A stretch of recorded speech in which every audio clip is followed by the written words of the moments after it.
You once said the most dangerous person is one who is articulate. What would you recommend to a one who wants to learn to speak in a more articulate manner? Well, articulate is an interesting word, because if your joints are articulated, and that means you can do things with them because they're articulated, right? They're not one solid, vague mass. They're differentiated. And someone who's graceful is articulated and compelling because they're articulated. And speech is a form of articulation in that manner because the act of speech itself is extremely complicated. It's a very complicated motor activity, right? It's a very complicated action to dance with your tongue, let's say. And it is definitely the case that there is no more exceptional form of the capacity to be dangerous than to be articulate. And one of the things that really shocks me, part of the reason that my son and I and our co-workers developed this essay app, is that young men in particular are never taught this. It's like, well, why be literate? Well, do you want to be competent and dangerous, or do you want to be vague and useless? Because those are your options. And I don't care what your job is. It doesn't matter what you end up doing.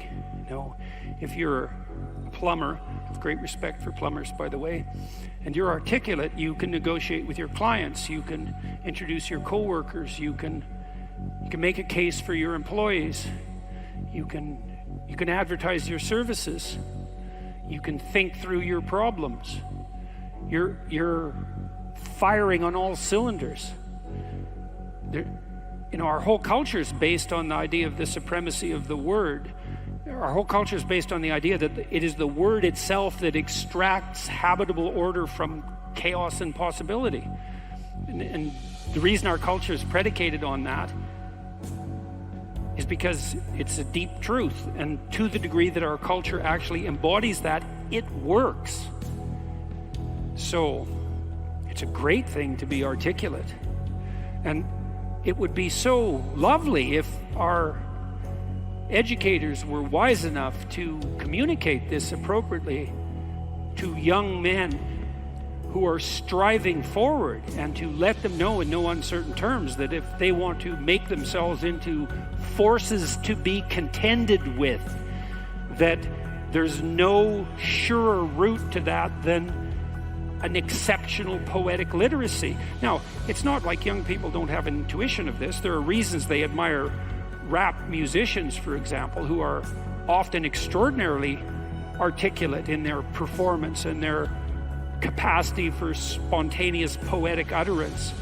And certainly the greatest people I've met, including great warriors, you might say, are great in no small part because they're articulate. I know a former special services, special operations soldier, Jocko Willink. Some of you might know about Jocko. He's got a pretty decent online following, and he's about 4 feet wide and about 3 feet thick, and he's one tough son of a bitch. I'll tell you, you don't want to mess with him, and he knows perfectly well and is very capable of articulating the fact that his success as a eminent warrior is in no small part dependent on his ability to communicate. Because he could communicate well, he could listen to the men who were under his command. Because he was articulate, he could explain to his superiors the situation on the ground. Because he was articulate, he could make a case that the men under his command who were deserving would be promoted. Because he could think in an articulate manner, he could plan strategically and not lose battles. Okay, so that's the case for being articulate. And what's the alternative? You want to be inarticulate? You want to say and like and and pause and stumble and be unable to formulate a strategy, be unable to elucidate a vision, be unable to compel and convince other people, to entice them with your with your articulated vision of what might be. You want the opposite of that? Why would you want that? You would choose awkwardness over grace? It's preposterous. It's beyond foolish. And I cannot understand for the life of me why this case isn't made in a compelling manner, particularly to young men. And I know it's not being articulated to young men because they're dropping out of the educational realm in droves. And it's unbelievably sad. So, how do you become articulate? Well, by paying attention to what you say. That's a good start. And what do I mean by that?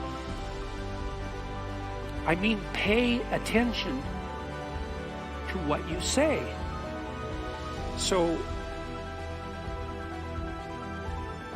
you can think of this as an analogy. So imagine that you're trying to walk across a swamp, and the swamp is murky. But you know there's a path. You know there's a path of stone under the water, but it twists and moves. And if you stay on the path, you won't drown. The crocodiles in the swamp won't devour you. And as you walk forward, you can feel with your next step where the stone might be.